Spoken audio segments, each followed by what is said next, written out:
Hello, BookTube, and welcome back to our ongoing biography of Isaac Asimov.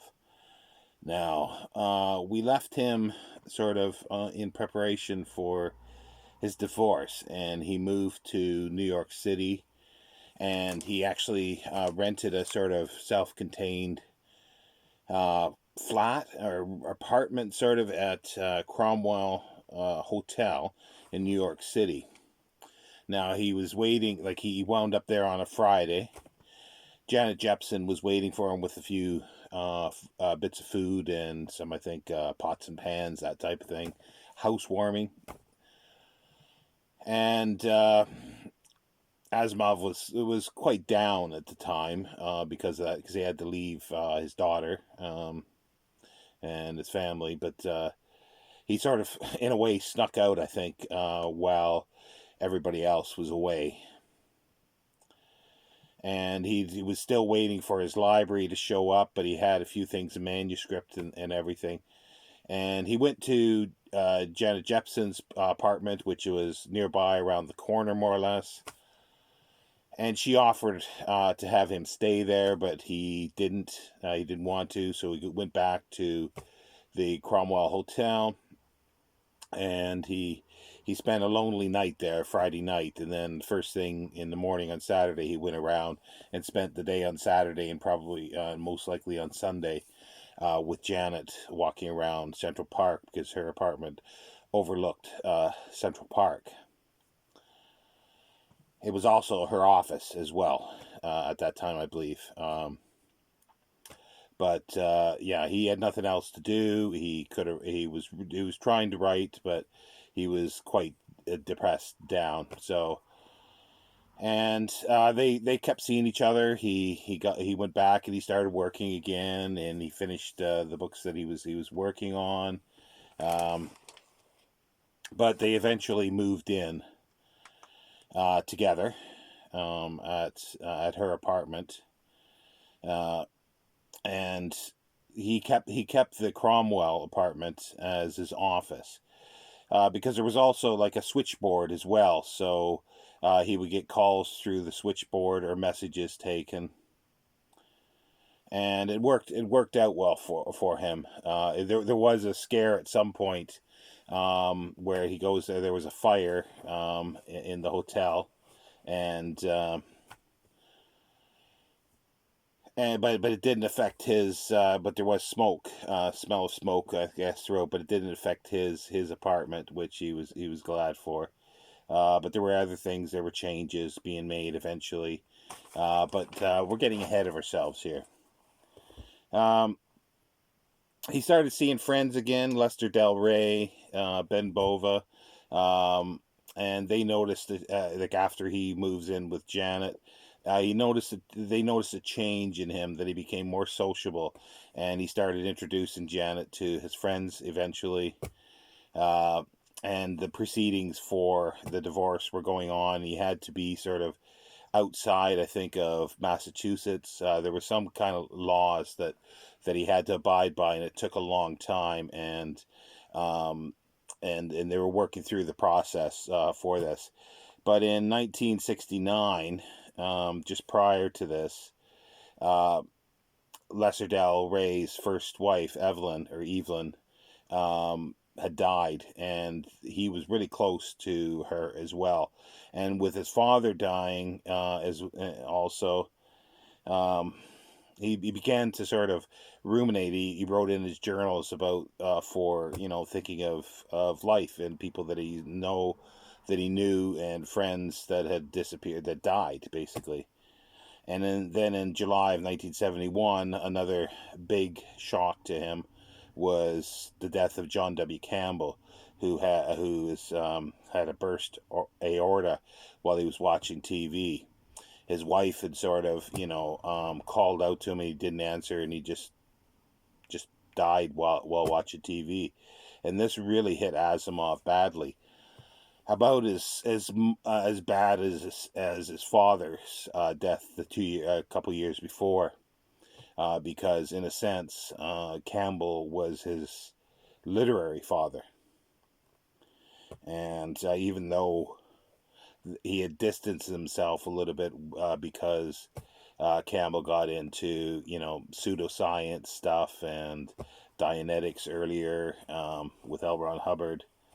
But he still he still realized what the important that Campbell was important to him.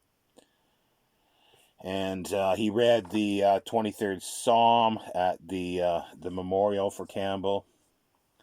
And Campbell was 61 when he had died.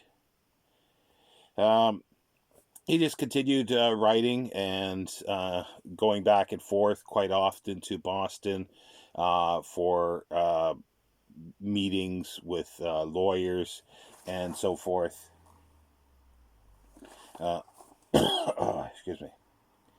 And at some point, I think it was early on-ish that I'm just refreshing my memory with notes here. That Gertrude, she started, like, there was the offer of a settlement, but she decided she wanted more. Fired her lawyer. She got a new lawyer. They froze most of his earnings, Asimov's earnings. He eventually got that overturned, and they were trying to prove adultery. But the thing is, there was no proof, even though it was sort of known that he did, but there was no proof. So they couldn't make that stick. And at the same time, the Boston paper said he was making over $200,000 a year. And this is like 71 ish, 71. And going back and forth and all this kind of stuff, it really disrupted Asimov's writing. He didn't like that because he had to deal with this, and it slowed his output, he had said. But in 72, he had a health scare. I think with the prompting of Janet, like he had a physical, I think it was, and a lump was found, and a lump on his thyroid. So they did a exploratory. They found out that it was cancerous, so he had to have that cleared. And he survived. Like he had a little time recovering, but it was successful. The operation was successful, and he sort of always deferred things like this, or bad things, by humor. And while he was going under on the operating table, he wrote, sort of mentally wrote a limerick saying something like, "Doctor, doctor, please cut my throat," and so forth. And then he went under, and the doctor gave him a bit of hell after, and he said, "Don't do that to your doctor," because he said he was shaking. He was shaking from laughter so much. So I think Asimov learned his lesson to a certain extent. But yeah, so he was fine with that. And also in 72, that was 72, yeah. Janet, there was a lump found on her breast, and she had she had one of her breasts removed during operation, and that caused a lot of pain and hardship for both of them, obviously, and it took her a while to recover from this. And there is still the ongoing unpleasantness with the divorce was going on, and eventually in 1973, sort of mid. I'm trying to think of when that would have been. Yeah, sort of summer, I guess, summer 1973. There was a hearing. It was sort of sprung upon Asimov quite quickly, and it was in Boston, and it was finalized. The settlement was finalized, and then he was divorced, and basically in 73, by the end of the summer of 1973. And also in 73, another thing came. Janet Asimov had a brain bleed, and they thought they had to do brain surgery, but they didn't. She recovered from that slowly. Um, and then in August of 1973, Asimov's mother died, and it didn't seem to hit him as bad as his father at that time. I think it was because he was expecting it, most likely. Um, and then also at the same time, his daughter Robin, I mentioned this previously, but she got quite ill. She was at college in Vermont, and her mother Gertrude had to go and collect her, and she went into the children's hospital in Boston. They thought it was leukemia.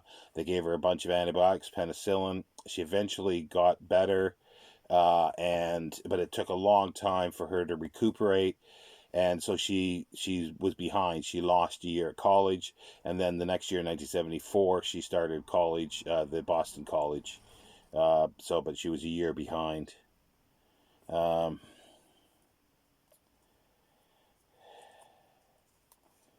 yeah, she started in '74 at Boston College. Uh, and also in 1973, a very, very eventful year for Isaac Asimov. And November 30th, 1973, uh, Janet and Isaac married in her apartment. It was a small affair. And during the ceremony, they'd taken the phone off the hook. And as soon as they replaced it after, the phone rang, and it was a publisher because Janet had attempted or did write, not just attempted, she wrote a science fiction novel. And Asimov says that he never really, he sort of looked it over and stuff, and she sent it in, and it was accepted for publication. And then things like I say, he started getting more into socializing and stuff like this, and his friends began to see that he was happier after the divorce, and especially with Janet. And Janet sort of pushed him for a more healthy lifestyle as well, eating better and things like that, and losing a bit of weight. Uh, and he'd always had this phobia and fear, anxiety of traveling. But he made a couple. He made a couple trips in summer of '73 before they got married. He went on a cruise ship that docked basically off the coast of Africa to watch a solar eclipse, and he enjoyed that because being on the ship, it didn't feel like he was actually traveling. So in 1974, through Mensa, he went to the UK. He came to England, and he did a book signing at Foyles in London, which is a big bookshop. It's still there, and well, new location, but it's still in business.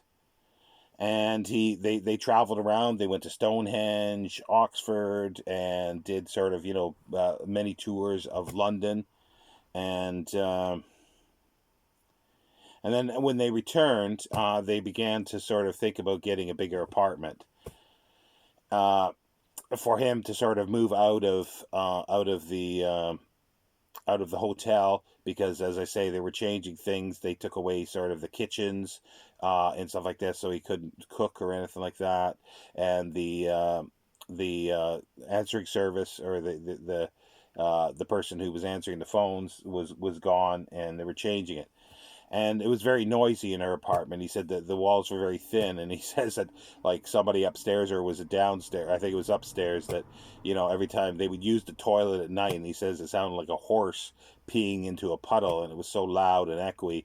And then at 3 a.m. they decided to take a bath, so it'd be 15 minutes of water gurgling, filling up a bathtub, and then a little while later, 15 minutes of it draining. So he got really tired of this.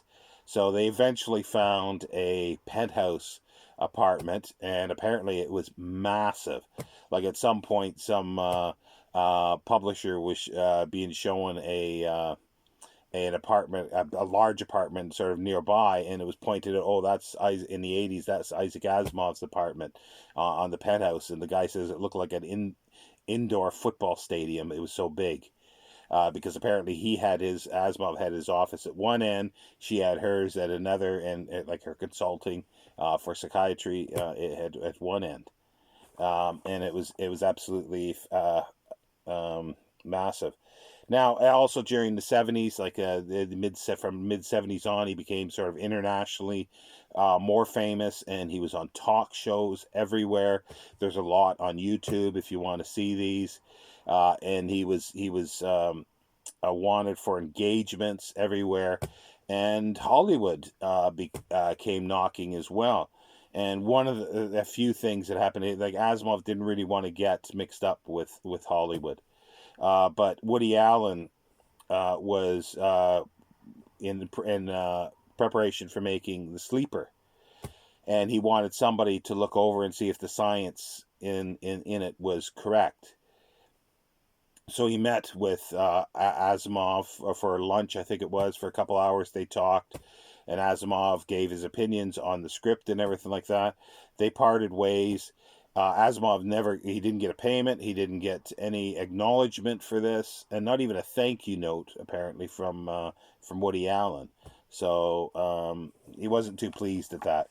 And then later, Paul McCartney approached him. Because Paul McCartney had this idea of aliens masquerading as a rock group, and he asked Asimov to write a treatment for this, and Asimov did. He got paid for it, but it was rejected, and he never heard anything else about it. I don't know anything about it. I don't know if it ever became anything. I don't. As far as I know, it didn't. It never became anything. Paul McCartney never did anything with it. But then also in 1975, Spielberg approached him to be the scientific consultant on Close Encounters of the Third Kind. Asimov said no to it. And then while he was Asimov was still doing all his talking engagements, and while he was doing one of these, he started getting a pain again, and he thought it might have been his kidney stones. It was sort of after having a bunch of cheesecake, and he had this. It did subside, and then he did see a doctor, and they thought, well, it could be gallstones. But they weren't sure, and they wanted more tests, and he was putting it off.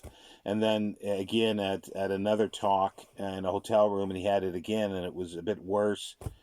And then Janet put her foot down and made him go to the doctor. And after they did an EEG or ECG, they found out that he had a heart attack, a mild heart attack. So it wasn't, and just before he went in to do that, he sort of ran up some steps, and thinking, well, it can't be his heart, because otherwise, he survived that. So he got a slap on the wrist by his doctor and Janet for doing that. So it eventually led to a heart operation, which we'll get to later, because this is sort of, I'm ending it around 79-ish.